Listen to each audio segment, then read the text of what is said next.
Dear students, a very warm welcome to all of you in my today's lecture of Managerial Economics. जैसा कि previous lecture में हम discuss कर रहे थे अबाउट द मोनोपोलिस्टिक कंपटीशन और प्रीवियस लेक्चर में हमने मोनोपोलिस्टिक कंपटीशन के कॉन्सेप्ट को प्रॉपर्ली डिस्कस किया था, जिसमें मैंने आपको बताया था कि ये वो पर्टिकुलर मार्केट सिचुएशन होती है जिसमें लार्ज नंबर ऑफ बायर्स और large number of sellers available होते हैं और जितने भी सेलर्स हैं या प्रोड्यूसर्स हैं वो डिफरेंशिएटेड प्रोडक्ट्स को सेल कर रहे होते हैं। ये जो डिफरेंशिएटेड प्रोडक्ट्स होते हैं वो एक दूसरे के क्लोज सब्स्टिट्यूट तो होते हैं लेकिन परफेक्ट सब्स्टिट्यूट नहीं होते हैं, और इसके साथ साथ यहाँ फ्री एंट्री और फ्री एग्जिट ऑफ फर्म्स की कंडीशन भी अप्लाई होती है। तो ऐसे मार्केट सिचुएशन को हम मोनोपोलिस्टिक मार्केट का नाम देते हैं। इसके मैंने एग्जांपल्स बताए थे आपको, जैसे टूथपेस्ट मार्केट है, ब्रश मार्केट है, bathing soaps, detergent, television sets, mobile phones, electronic items जितने भी मिलते हैं, ये सब कैसे मार्केट को रिप्रेजेंट करते हैं? मोनोपोलिस्टिक कॉम्पिटिटिव मार्केट को रिप्रेजेंट करते हैं। यहाँ जो डिफरेंट सेलर्स होते हैं वो ब्रांड के बेसिस पर, क्वालिटी के बेसिस पर, फीचर्स के बेसिस पर, डिज़ाइन, कलर, स्टाइल या कोई भी डिफ्रेंसिएशन हो सकता है, इसके बेसिस पर अपने प्रोडक्ट में डिफ्रेंसिएशन को एंश्योर करते हैं। ठीक है, तो हम ऐसी मार्केट सिचुएशन को मोनोपोलिस्टिक मार्केट या मोनोपोलिस्टिक कॉम्पिटिटिव मार्केट का नाम देते हैं। इसके साथ साथ मैंने आपसे इसके डिफरेंट फीचर्स भी डिस्कस किए थे, जैसे क्या क्या फीचर्स थे इसके। First one was the many sellers, second product differentiation, third one was the sales promotion और selling cost, fourth free entry and exit, fifth lack of perfect knowledge, next one was the non price competition, next one was the less mobility of factors of production. तो in particular features को मैंने detail में आपसे previous lecture में discuss किया था। आज के लेक्चर में हम डिस्कस करेंगे about the price output determination और इक्विलिब्रियम अंडर मोनोपोलिस्टिक कंपटीशन। यानी कि मोनोपोलिस्टिक कंपटीशन में कोई भी मोनोपोलिस्टिक फर्म किस तरीके से अपने प्राइस और आउटपुट को डिटरमाइन करेगी या फिर वो किस तरीके से अपनी इक्विलिब्रियम पोजीशन को अटेन कर सकती है, इसके रिगार्डिंग हमें एक प्रॉपर स्टडी यहाँ करनी है। तो इसके लिए मैंने एक प्रॉपर चार्ट को डेवलप किया है, that you are looking here. In this chart, I have categorized the equilibrium under monopolistic competition under two categories. The first one is the short run equilibrium and second one is the long run equilibrium. In short run equilibrium, the monopolistic firms can face any of the three conditions. The first condition is earning super normal profits. Second condition is incurring losses.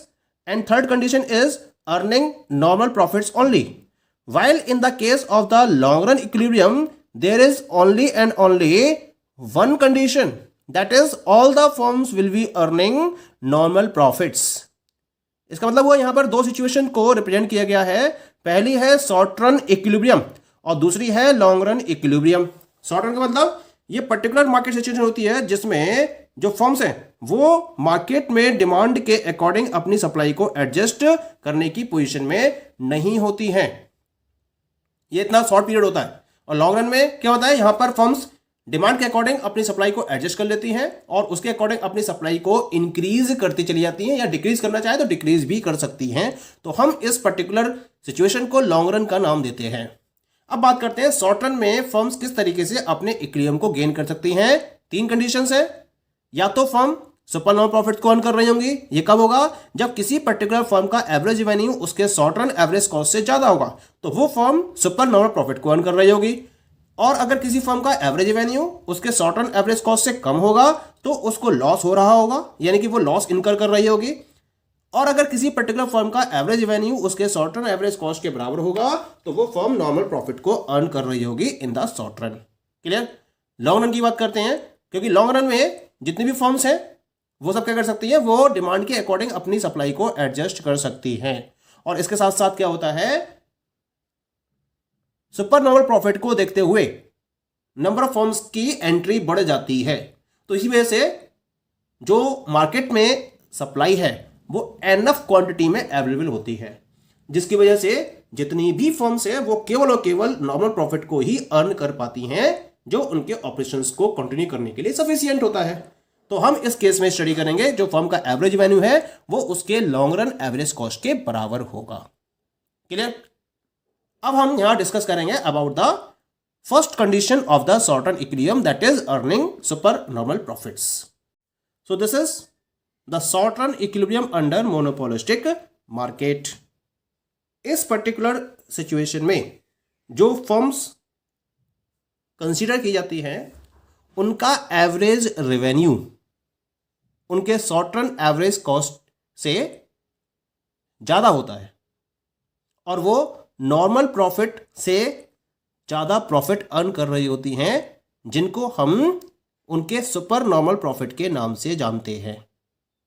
ठीक है, तो यहां मैंने super normal profit की condition को represent करते हुए इस फिगर को रिप्रेजेंट किया है। क्या करा है मैंने यहां पर?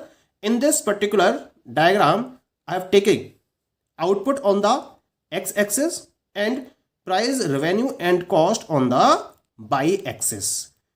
क्योंकि जैसा कि हम प्रीवियस लेक्चर्स में भी ये डिस्कस करते चले आए हैं कि किसी भी पर्टिकुलर फर्म के इक्विलिब्रियम पोजीशन को डिटरमाइन करने के लिए हमें दो टाइप के कर्व्स की रिक्वायरमेंट होती है। The first one is the cost curves और सेकंड होता है आपका रेवेन्यू कर्व। क्योंकि प्रॉफिट या लॉस को डिटरमाइन करने के लिए फॉर्मूला क्या रहता है? Revenue minus cost. तो यहां पर इसका मतलब हमें रेवेन्यू कर्व्स भी चाहिए होंगे और कॉस्ट कर्व्स भी चाहिए होंगे।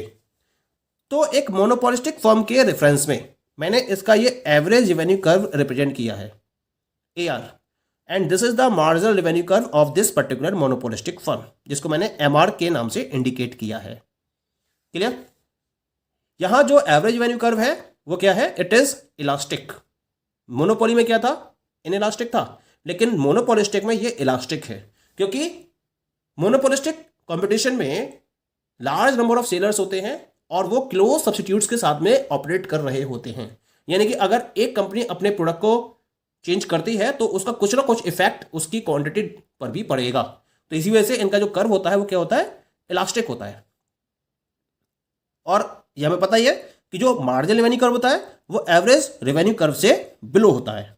That is clear. अब हमें ड्रॉ करने हैं एवरेज कॉस्ट कर्व और marginal cost curve.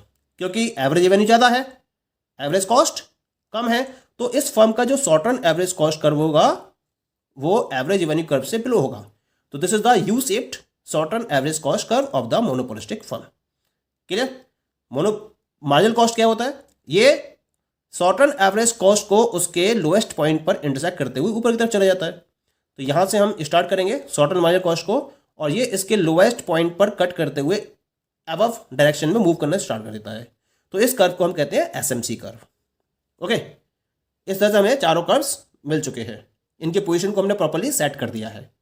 Now put the condition of equilibrium. क्या है कंडीशन ऑफ इक्विलिब्रियम?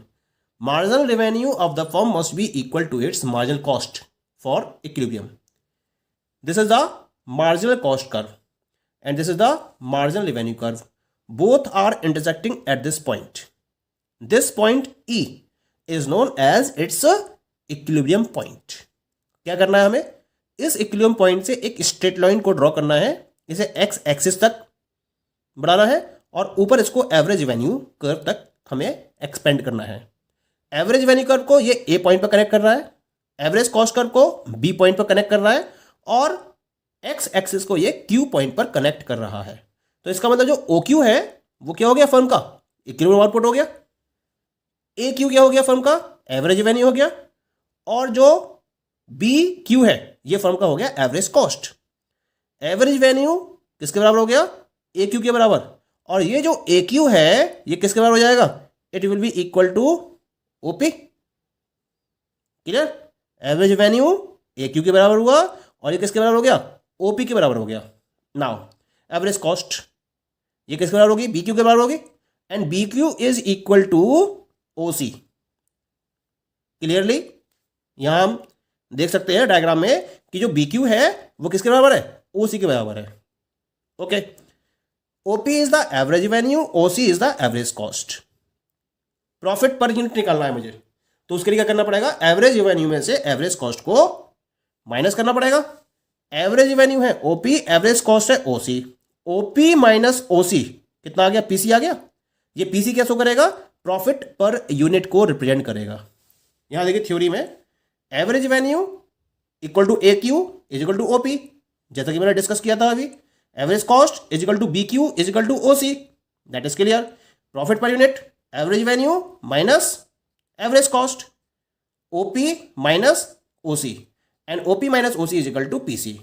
यानी कि this particular part will represent the profit per unit of the monopolistic firm. अब हमें एक यूनिट का प्रॉफिट तो मिल गया, क्या निकालना है हमें टोटल प्रॉफिट कंसीडर करना है। टोटल प्रॉफिट कैसे निकलेगा? जब हम एक यूनिट के प्रॉफिट को टोटल नंबर ऑफ यूनिट से मल्टीप्लाई करेंगे। तो यहां हमें क्या देखना पड़ेगा? टोटल नंबर ऑफ यूनिट्स कितनी सेल हुई इसकी, इसका मतलब इसका इक्विलिब्रियम आउटपुट कितना है। इसका इक्विलिब्रियम आउटपुट है OQ, जैसा कि हमें इक्विलिब्रियम पॉइंट E के बेसिस पर ऑब्टेन हुआ। और OQ किसके बराबर है? It is equal to BC। It means equilibrium output is equal to OQ and this is equal to BC।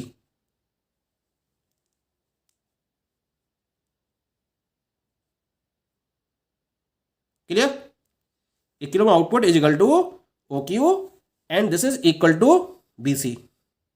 अब आप निकाल सकते हो आराम से, जो फर्म का टोटल सुपर नंबर प्रॉफिट होगा उसके लिए हम प्रॉफिट पर यूनिट को उसके इक्विलिब्रियम आउटपुट से मल्टीप्लाई करेंगे। प्रॉफिट पर यूनिट कितना है? That is equal to PC, और उसका इक्विलिब्रियम आउटपुट कितना है? BC। अब डायग्राम की तरफ देखते हैं। This is PC and this is BC। जब PC की मल्टीप्लिकेशन हम BC से करेंगे तो हमें एक रेक्टेंगुलर एरिया मिलेगा, PCBA। क्योंकि रेक्टेंगल का फॉर्मूला क्या होता है? Length into breadth. लेंथ है उसकी BC, ब्रेड्थ है उसकी PC, तो PCBA का जो रेक्टेंगुलर एरिया है, ये रेक्टेंगुलर एरिया क्या शो करेगा? ये फर्म के सुपर नॉर्मल प्रॉफिट को रिप्रेजेंट करेगा। It means the super normal profit of the firm will be equal two rectangular area PCBA। तो इस तरीके से हम एक मोनोपोलिस्टिक फर्म के रेफरेंस में उसके टोटल सुपर नॉर्मल प्रॉफिट को कैलकुलेट कर सकते हैं। ओके। अब शॉर्ट रन में इसकी दो सिचुएशंस, यानी कि सफरिंग लॉस और नॉर्मल प्रॉफिट, और लॉन्ग रन इक्विलिब्रियम का टॉपिक और रह गया है। इसको हम नेक्स्ट लेक्चर में डिस्कस करेंगे। Okay, thank you.